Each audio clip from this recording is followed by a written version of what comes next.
हमारे प्रिय श्रोताओं, आज हम आपको सुनाएंगे साईं बाबा व्रत कथा।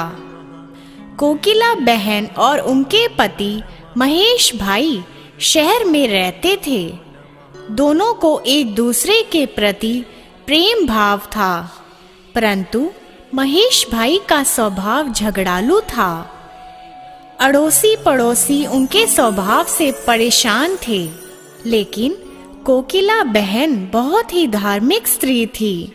भगवान पर विश्वास रखती और बिना कुछ कहे सब कुछ सह लेती। धीरे धीरे उनके पति का धंधा रोजगार ठप हो गया, कुछ भी कमाई नहीं होती थी। महेश भाई अब दिन भर घर पर ही रहते थे और उन्होंने गलत राह पकड़ लिया था।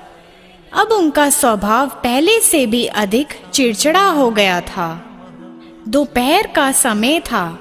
एक वृद्ध महाराज दरवाजे पर आकर खड़े हो गए। उनके चेहरे पर गजब का तेज था। फिर उन्होंने दाल चावल की मांग की। कोकिला बहन ने दाल चावल दिए और दोनों हाथों से उस वृद्ध बाबा को नमस्कार किया। वृद्ध ने कहा, साईं सुखी रखे।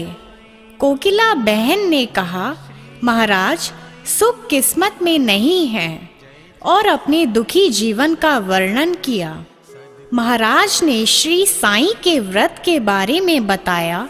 9 गुरुवार फल आहार या एक समय भोजन करना, हो सके तो बेटा साईं मंदिर जाना, घर पर साईं बाबा की 9 गुरुवार पूजा करना, साईं व्रत करना और विधि से उद्यापन करना, भूखे को भोजन देना, साईं व्रत की किताबें 5, 11, 21 अपनी शक्ति अनुसार लोगों को भेंट देना और इस तरह साईं का व्रत का फैलाव करना।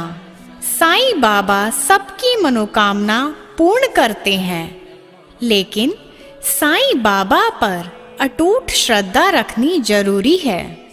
जो ऊपर दी गई विधि से व्रत और उद्यापन करेगा, उनकी मनोकामना अवश्य पूर्ण करेंगे। कोकिला बहन ने भी गुरुवार का व्रत किया। 9वें गुरुवार को गरीबों को भोजन दिया और साथ ही पुस्तकें भेंट दी। उनके घर से झगड़े दूर हुए। घर में बहुत ही सुख शांति हो गई, जैसे महेश भाई का स्वभाव ही बदल गया हो।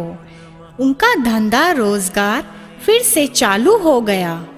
थोड़े समय में ही सुख समृद्धि बढ़ गई। दोनों पति पत्नी सुखी जीवन बिताने लगे। एक दिन कोकिला बहन के जेठ जेठानी सूरत से आए।